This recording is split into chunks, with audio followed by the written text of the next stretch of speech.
2001, Enron est la 7e plus grande entreprise des États-Unis. 28 000 employés, 100 milliards de chiffre d'affaires. 6 mois plus tard, faillite totale, zéro disparu. Comment une entreprise aussi massive peut s'effondrer aussi vite? La réponse est dans les chiffres et c'est là que tout se cache. Alors déjà pour commencer les amis, c'est quoi Enron? Enron c'est une société américaine d'énergie fondée en 1985 au Texas. Au départ c'est simple, ils transportent du gaz naturel, ennuyeux, stable, classique. Mais dans les années 90, ils pivotent, ils deviennent traders d'énergie. Ils achètent, revendent, spéculent sur l'électricité, le gaz, Internet, la météo. Oui, tu as bien entendu la météo.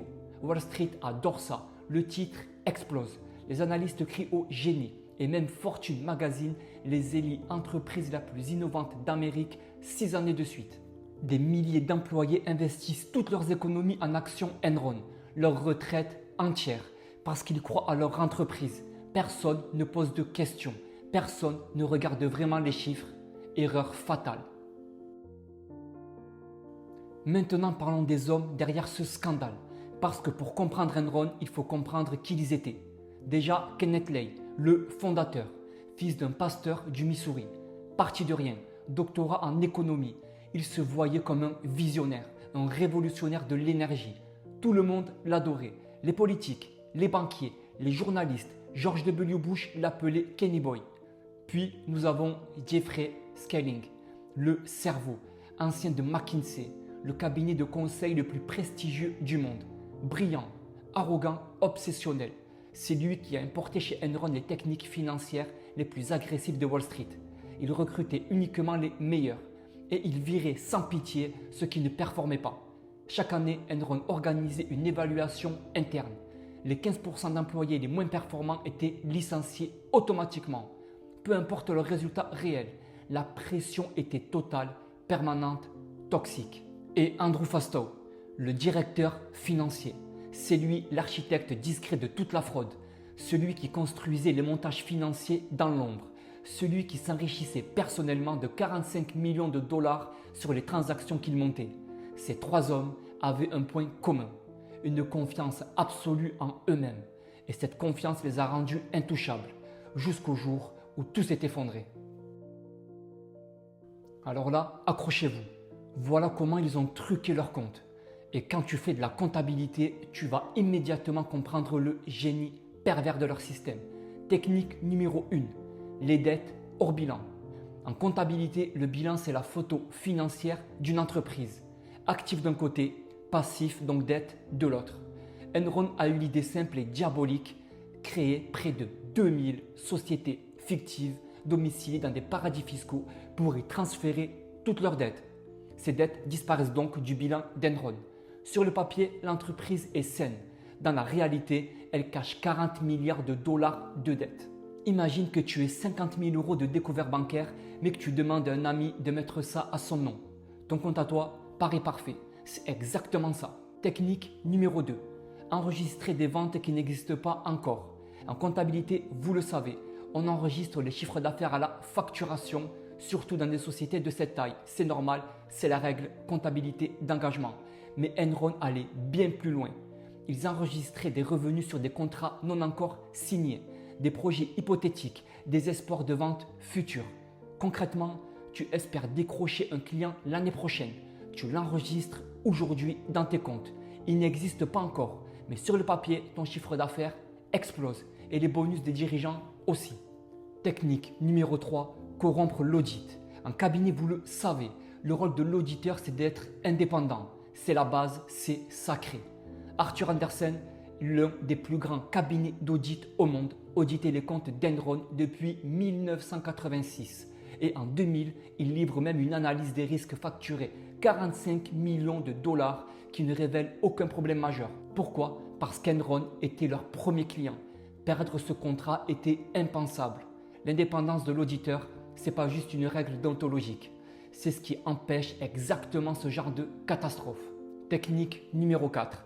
La manipulation des provisions.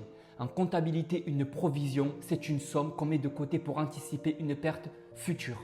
C'est prudent, c'est obligatoire, c'est sain. Enron faisait l'inverse. Ils sous-évaluaient systématiquement leurs provisions pour dépréciation d'actifs et pour risque. Résultat, leurs bénéfices semblaient bien meilleurs qu'ils ne l'étaient en réalité. Technique numéro 5. Les transactions circulaires.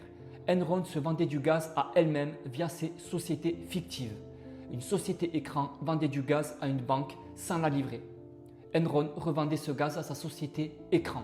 L'argent tournait en rond. Résultat, 2 chiffres d'affaires enregistrés pour une seule transaction réelle.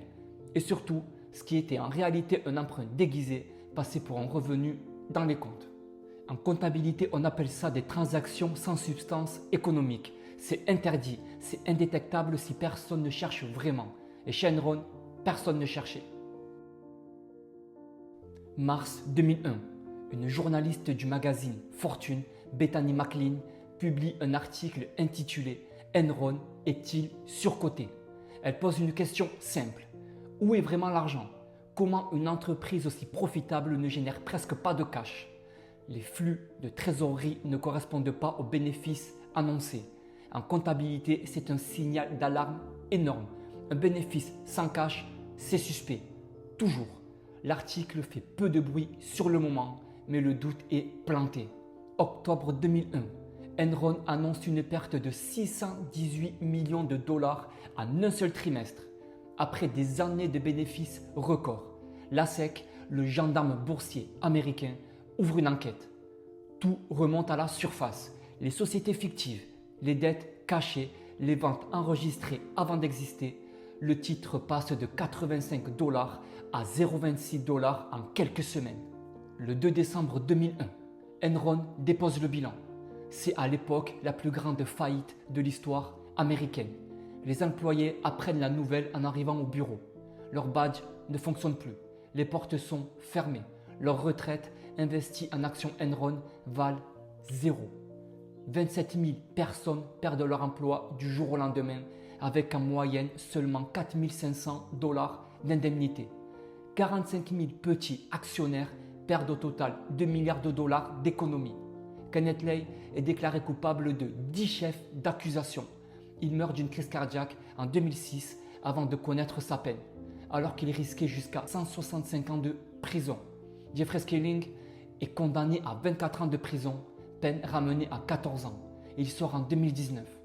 Andrew Fastow, l'architecte de la fraude, prend 6 ans de prison. Et Arthur Andersen, 89 ans d'histoire, présent dans le monde entier, est condamné pénalement.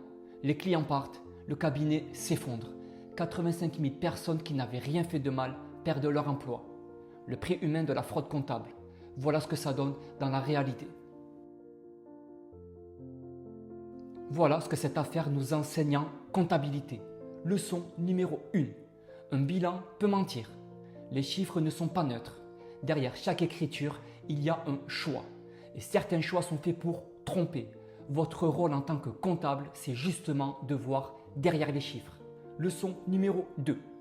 On n'enregistre jamais un chiffre d'affaires sans qu'une prestation réelle ou une livraison ait eu lieu. Jamais. Enron a violé cette règle chaque jour pendant des années. Résultat, 100 milliards partis en fumée. Leçon numéro 3. L'indépendance de l'auditeur, ce n'est pas une formalité administrative. C'est le pilier qui garantit que les comptes reflètent la réalité. Arthur Andersen l'a oublié. Le cabinet n'existe plus. Enron a changé la comptabilité mondiale. Après ce scandale, les États-Unis ont créé la loi Sarbanes-Oxley que vous avez au programme du DCG. Et en Europe, c'est le référentiel IFRS de 2005 qui en découle directement, programme du DCG. Un scandale qui a fait souffrir des millions de personnes, mais qui a rendu la comptabilité mondiale plus honnête et plus rigoureuse. Voilà comment Enron a truqué ses comptes et arnaqué le monde entier. Ce que j'aime dans cette histoire, c'est qu'elle montre à quel point la comptabilité c'est puissant. Bien utilisée, elle construit des empires. Mal utilisée, elle en détruit. Si cette vidéo t'a appris quelque chose, like et abonne-toi. Les dessous des chiffres continuent très bientôt. Prochain épisode, comment Amazon paie presque 0 d'impôts en Europe et c'est 100% légal ou presque. Et si tu veux construire des bases solides en comptabilité pour ne jamais te faire avoir par ce genre de manipulation, mes formations sont dans la description. À très vite.